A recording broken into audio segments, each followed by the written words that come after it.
Bienvenue dans la partie suivante. Alors ici, je vous montre comment vous pouvez configurer votre compte vendeur sur la plateforme Comeup. Eh bien, tout d'abord, vous êtes dans votre profil. Quand vous venez là où il y a l'icône de l'être humain ici, vous allez voir mon profil. Et ça, c'est mon profil personnel à moi. Vous voyez, c'est mon profil personnel à moi. Bref, ici, vous êtes dans Vente. Alors, dans Vente, vous êtes dans Tableau de bord. Et quand vous êtes dans votre tableau de bord, ici, vous allez voir Comeup et vous êtes dans votre profil vendeur. À votre gauche, mon compte vendeur. Et ici, pour avoir le statut d'un vendeur sur Comeup, vous devez remplir certaines conditions sur la plateforme. N'hésitez aussi pas à aller dans le pied de page pour lire les politiques de confidentialité de la plateforme, comment ça marche, ce que vous devez faire, ce que vous ne devez pas faire. Vous voyez, c'est aussi très important. Mais de façon ramassée, je vais vous expliquer cela quand même. Alors, conditions requises ici, vous allez d'abord cliquer sur valider mon adresse email. Si ce n'était pas encore effectué, vous allez voir ici, il n'y aurait pas encore cette flèche là que vous voyez à ce niveau. C'est parce que j'ai déjà validé mon adresse email. Donc vous aussi, vous devez valider votre adresse email comme je vous l'ai dit dans la partie de création de compte. Et ensuite, ici, remplir correctement mon profil public. Vous avez question modifier. Ici, photo de profil. Alors là, comme je l'ai dit, on sera toujours direct. Donc, on ne va pas perdre du temps. Alors, si vous n'avez pas encore une photo de profil, alors n'hésitez pas. Il faut choisir l'une de vos photos qui va vous montrer de façon beaucoup plus professionnelle, qui va inspirer confiance aux clients pour qu'ils puissent acheter chez vous. Vous voyez, c'est très important. Et les dimensions requises, il faut aussi tenir compte de cela. C'est 316 x 316 pixels. Et plus en fait, c'est-à-dire le minimum en fait. Donc, et les formats acceptés, c'est JPEG, GIF et PNG. Alors, pour choisir photo, vous avez qu'à cliquer ici. Voilà, comme je le fais. Et là, vous aurez rédigé dans votre explorateur de fichiers. Et vous allez choisir seulement l'image et cliquer sur ouvrir et c'est fini. Donc, moi, je ne vais pas changer l'image. Maintenant, nous allons venir dans la partie de photo de couverture. La photo de couverture, c'est la bannière qui s'affiche derrière votre photo de profil. Donc, ici, comme je vous l'ai toujours dit, nous allons être direct. Alors, si vous n'avez pas encore une bannière non créée, donc ici, voilà les dimensions recommandées. 1920 x 534 pixels. Alors, très rapidement, on va se retrouver sur canva.com.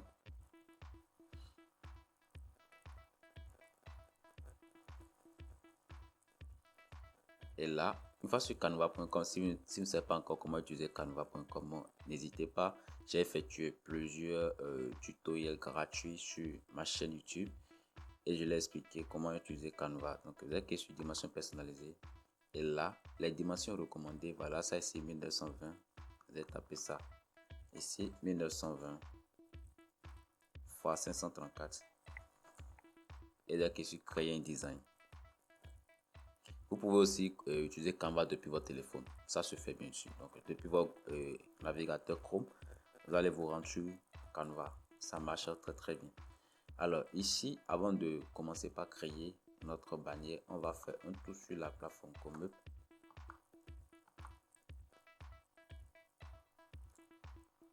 Et ici, vous devez d'abord savoir si vous voulez vendre vos services, vos compétences sur la plateforme en tant que voilà. En tant qu'un particulier, je vais descendre un peu pour vous montrer de quoi je vais parler. C'est pas cette partie, mais vous devez savoir si vous voulez intervenir sur la plateforme en tant que particulier, en tant qu'entreprise individuelle ou en tant que société qui est basée en France ou bien une société qui n'est pas en France, aux États-Unis, etc. Dans tous les autres pays en fait.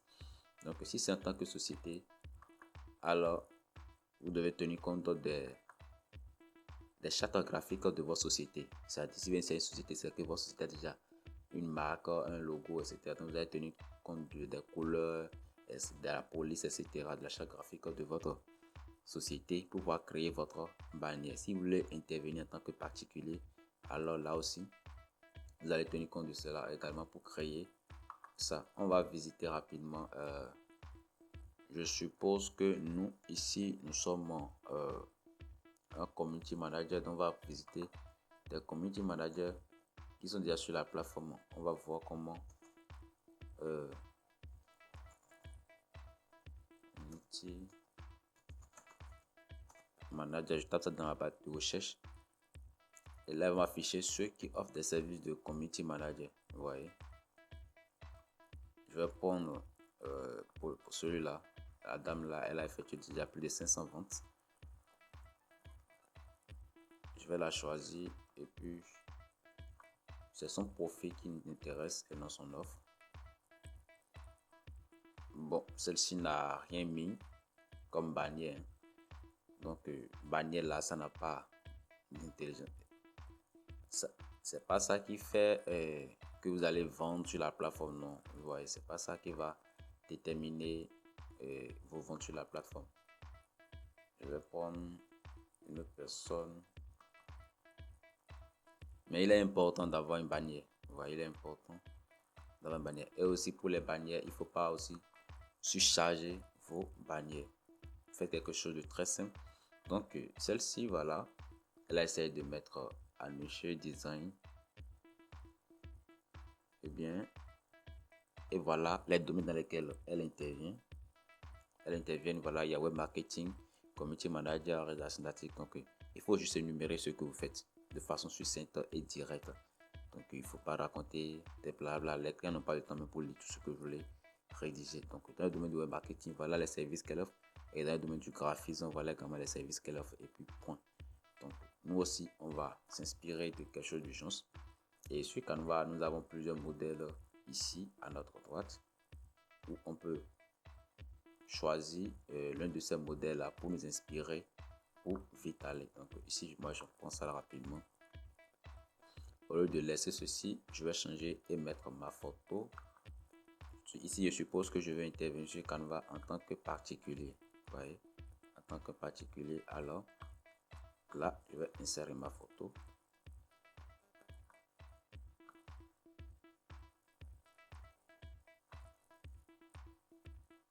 Voilà, je laisse ma photo là. Je vais dans éléments. Je vais choisir une cadre rapidement. Voilà, cadre rond. Et hop, je le fais glisser, déposer.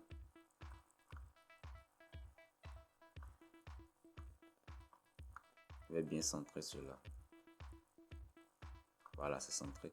Maintenant, je vais glisser ma photo et je vais la mettre à l'intérieur. Je vais bien centrer la photo.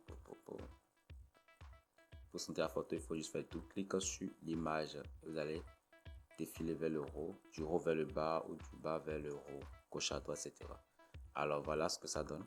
Et ici maintenant, je vais très rapidement aussi, carrément ici, là, je vais revoir ma photo. Je l'envoie un peu en bas, en haut. Et à votre gauche, je vais choisir un sous-titre rapidement et dedans, je vais insérer mon nom. Ouais. Donc, moi, c'est Gérard. Donc, voilà. Et ça, c'est mon nom. Je vais déposer sous ma photo. Vous pouvez utiliser la plus ici, le symbole plus, pour pouvoir augmenter la taille du texte. Je vais copier cela rapidement. Et là, nous-mêmes, comme je l'ai dit, on va être très rapide. Donc ici, je suppose que vous êtes web développeur, c'est-à-dire, donc vous allez taper mon développeur WordPress, peut-être que je suis du genre. Bon, ça c'est mes compétences à moi quand même. Dev WordPress. Et là, vous laissez, je viens. On va faire aussi une copier-coller de cela. Et ça, je vais le décaler pour le mettre ici.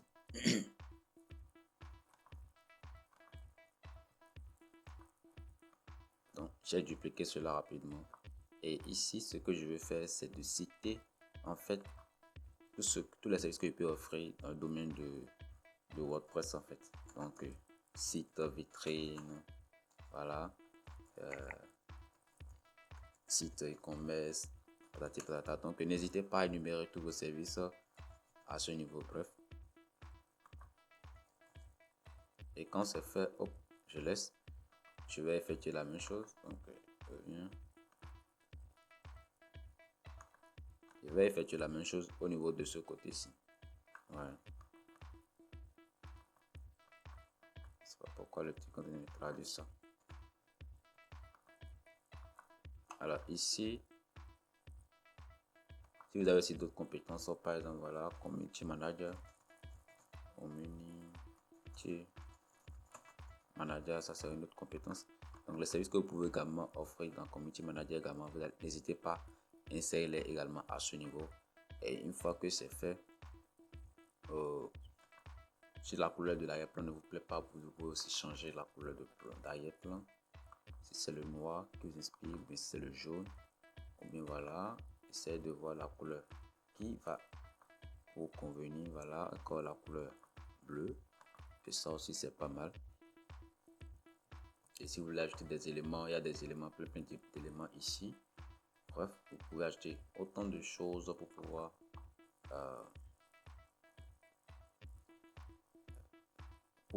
surtout ça là, c'est pour attirer l'attention de votre visiteur, voyez, l'attention des clients qui vont intervenir sur votre site, sur votre profil en fait, désolé. Bon, ça c'est un point quand même.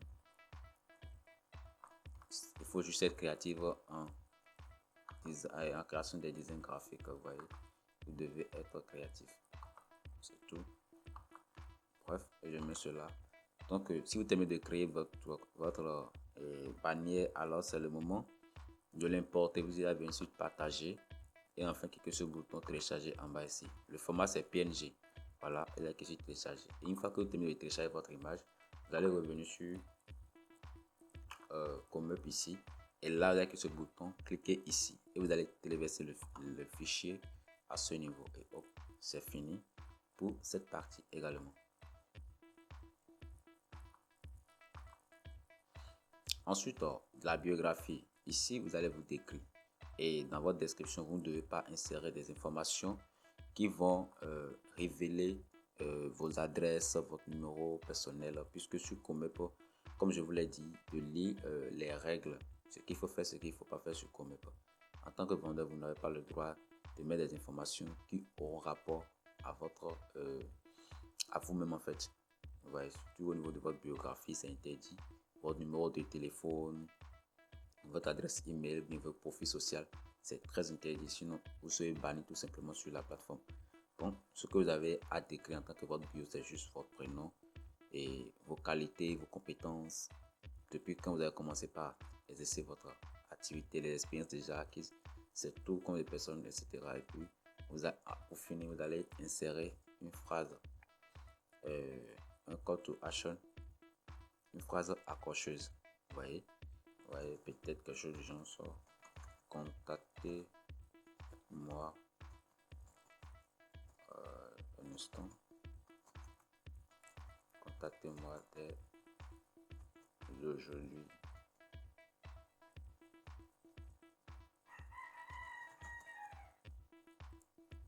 Contactez-moi dès aujourd'hui pour discuter de votre projet.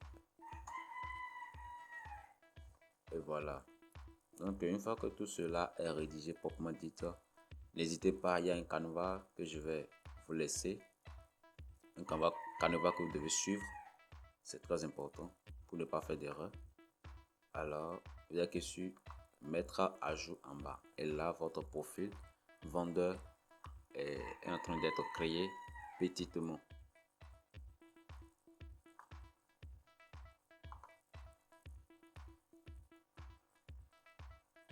Maintenant, on fait retour.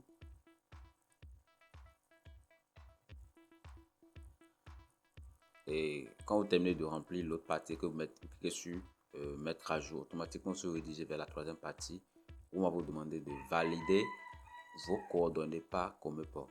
Donc pour valider vos coordonnées par Comep, c'est très simple. Voilà, c'est en 3 étapes. D'abord, c'est le statut. Comme je vous le disais dès le départ, est-ce que vous voulez intervenir sur la plateforme en tant que particulier ou en tant qu'auto-entrepreneur ou entreprise individuelle, société basée en France et société basée dans les autres pays en France, c'est-à-dire en Europe, en fait, etc. Donc, c'est à vous de voir. Si vous avez une société bien créée, une société offshore par exemple, alors vous pouvez utiliser une société autre pays. Mais si votre société est basée dans une société en France, vous allez choisir ici. Si c'est une société auto-entrepreneur ou entreprise individu, alors vous allez aussi choisir, mais c'est particulier, vous allez choisir également. Et c'est en fonction de ce que vous choisissez comme statut que vous aurez à remplir les coordonnées en bas parce qu'on va vous demander les informations selon le statut que vous avez choisi en fait. Donc, à mon niveau, c'est particulier. Je me suis inscrit en tant que particulier. C'est vrai, j'ai une entreprise individuelle, mais je ne me suis pas inscrit en tant qu'entreprise individuelle. Voilà. Maintenant, les coordonnées personnelles, vous allez insérer votre nom, prénom, voilà. Le pays, vous allez insérer votre pays. La date de naissance également, vous devez insérer cela, votre adresse de résidence. Le choix de la devise. Ici, quand vous configurez une devise, vous n'avez plus le droit, ce n'est plus possible en fait, de revenir modifier. Et dès que tout cela rempli, la question enregistrée et suivant. Vous allez passer à l'étape suivante, la deuxième étape. Et ici, ça concerne votre pièce d'identité. Et ici, vous devez insérer soit votre carte d'identité, votre permis de conduire, titre de séjour ou carrément votre passeport. Vous voyez, comme votre passeport d'identité. Et les différents critères aussi qu'il faut respecter, voilà. La pièce là, assurez-vous que votre pièce d'identité soit claire et bien lisible pour ne pas voir vos documents rejetés très rapidement. Et il faut aussi bien cadrer cela. Vous voyez, il faut bien cadrer cela. Lorsque vous prenez la photo avec votre téléphone portable, prenez le soin de bien faire le cadrage. Et le poids de votre image, de votre photo ne doit pas dépasser 7 mots. C'est important, tenez compte de cela. Parce qu'il y a certains téléphones, quand ils prennent des photos, les mégas là, c'est beaucoup, c'est un peu plus élevé. Vous voyez. Et le format recommandé, c'est JPEG, PNG ou un PDF. Alors, si tout cela est bon, voilà. Très rapidement, je vais encore vous faire revisiter les différents types de pièces que vous pouvez envoyer. Il y a la carte d'identité, il y a le permis de conduire, le passeport ou le titre de séjour. Alors bien, de mon côté, c'est le passeport que j'ai inséré. Là, j'ai juste cliqué ici, voilà. Vous voyez, hop, et puis vous allez insérer votre document. Et enfin, la question enregistrer et suivant. Vous voyez, c'est un exemple ça. Quand vous choisissez le type de document à insérer, on va vous montrer comment doit se présenter votre document. Vous voyez, ici c'est mal cadré, ici c'est pas lisible, c'est flou et plutôt. Alors, il faut tenir compte de cela. C'est ce qui est recommandé ça. Et la question enregistrer sur vous.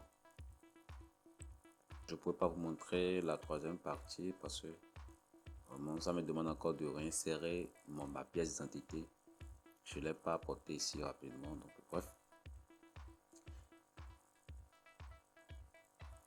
Alors, donc, troisième partie aussi, vous allez finaliser maintenant les autres informations personnelles. Vous voyez. Et là, c'est fini. Et maintenant, quand vous terminez toutes ces parties-là, vous allez maintenant venir à cette étape et vous allez valider ces parties-là. Donc, vous allez cliquer également suivre, vous allez cliquer sur voir et il y aura des vidéos pour vous montrer comment la plateforme Commerce ça fonctionne. Vous voyez, de A à Z, vous expliquer cela dans les vidéos. Donc, une fois que vous devez cliquer ici pour que l'étape soit validée, vous voyez, c'est pour vous montrer à l'algorithme que vous avez effectivement suivi la vidéo. Mais si vous n'avez pas su, il faut quand même cliquer sur ça.